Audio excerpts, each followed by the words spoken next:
देखिए मेरी बात सुनिए,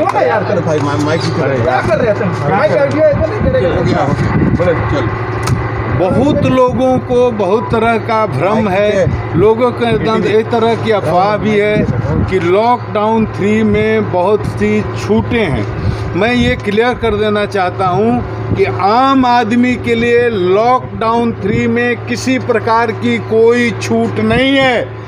जैसे लॉकडाउन के पहले चरण में आपको घर में रहना था, कहीं बाहर नहीं निकलना था, उसी तरह से तीसरे चरण में भी आपको घर में रहना है, कहीं बाहर नहीं निकलना है, लॉकडाउन के नियम का पालन करना है। तीसरे चरण में पूरे राज्य को ग्रीन जोन, रेड जोन में बांटा गया, रेड जोन और ऑरेंज जोन में बांटा गया है। कोई भी ग्रीन जोन बिहार में नहीं है।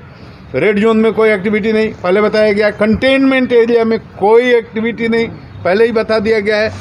ऑरेंज जोन में कुछ गतिविधियों की छूट दी गई है, जिसका विस्तार से प्रचार प्रसार हुआ है, अखबारों में भी निकला है। वहाँ कुछ जिला प्रशासन जो तय करेगा, वो कुछ ज़रूरी दुकानें खुल सकती हैं, कंस्ट्रक्शन की एक्टिविटी अलाउड रहेगी, मनरेगा, जल जीवन हरियाली, नल, बहुत सारी सरकारी योजनाएं शुरू होंगी। लेकिन फिर रिपीट करता हूँ कि आम आदमी के लिए कोई छूट नहीं है। प्राइवेट जो ऑफिसेस हैं उसमें 30% लोगों को जाने की इजाज़त दी गई है। इसका मतलब रोड पर गाड़ी देखकर या मोटरसाइकिल देखकर आम आदमी को ये नहीं समझना चाहिए कि अब तीसरे चरण में हमको भी जाने की आज़ादी है।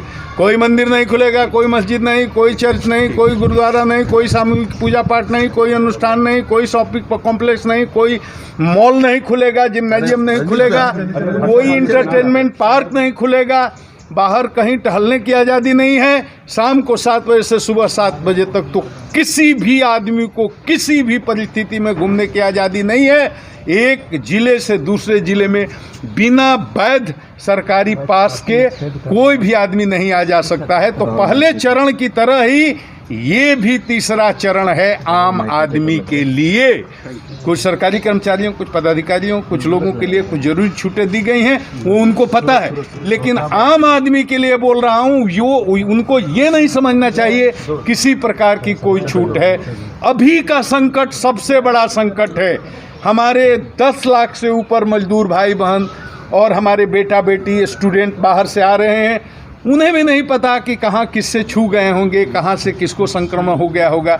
वो बेचारे बहुत ही निराश हैं, हताश हैं, बहुत दुखी हैं, बहुत पीड़ा से, बहुत कष्ट का समय काट करके बिहार आ रहे हैं।